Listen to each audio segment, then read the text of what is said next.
আমেরিকার মূলধারার রাজনীতিতে বাংলাদেশিদের প্রতিনিধিত্ব বাড়াতে গণমাধ্যমকে একসাথে কাজ করার আহ্বান জানিয়েছেন people United for progress people আপের প্রেসিডেন্ট ডক্টর আবু জাফর মাহমুদ।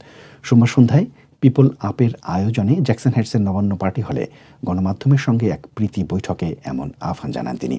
এই প্রীতি বৈঠকে নিউ ইয়র্ক থেকে প্রকাশিত জনপ্রিয় বাংলা পত্রিকাগুলো, অনলাইন ও টেলিভিশনের সম্পাদক ও সাংবাদিকরা উপস্থিত ছিলেন।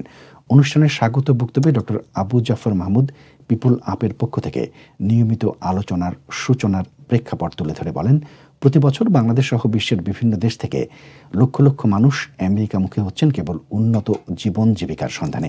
এদের শিক্ষা, স্বাস্থ্যসেবা, চিকিৎসা সেবা, আবাসন, নাগরিকত্ব সহ ন্যূনতম মৌলিক চাহিদাগুলো নিশ্চিত করা এখন সময়ের দাবি। আর এসব চাহিদা বিবেচনায় নাগরিকদের অধিকার প্রশ্নে পিপল ইউনাইটেড ফর প্রোগ্রেস একটি নতুন অভিযাত্রা। তিনি বলেন, ডেমোক্রেট প্রাইমারি নির্বাচনের মধ্য দিয়ে জেগে উঠেছে পিপল আপের রাজনৈতিক প্ল্যাটফর্মের তৎপরতা। এই রাজনৈতিক প্ল্যাটফর্ম এখনকার গণতান্ত্রিক রাজনীতির অপরিহার্যতার জায়গাগুলোতে শুরুতেই রেখেছে দৃষ্টান্তমূলক ভূমিকা।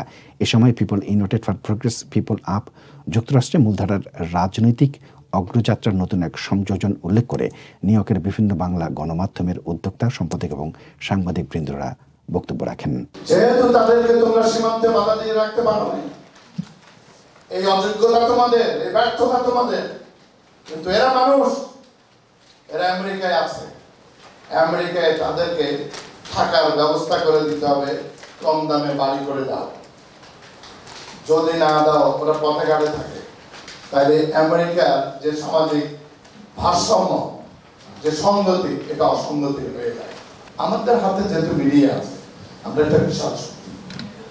এবার আমরা যেন একটু চিন্তা করি যে আমরা কি রোল প্লে করতে পারি। একটা মিডিয়া যা করতে পারে, ওই 100 জন 1000 জন ব্যক্তি তা করতে পারে না, এটা আপনারা জানেন। সুতরাং আমরা সবাই মিলে এই দায়িত্ব পালন করি। আর আমাকে সহযোগিতা করবার জন্য আপনাদের প্রতি আমি আহ্বান জানাচ্ছি, সবিনয় অনুরোধ জানাচ্ছি। আপনারা সহ থাকলে আমি যে শক্তিটা পাই,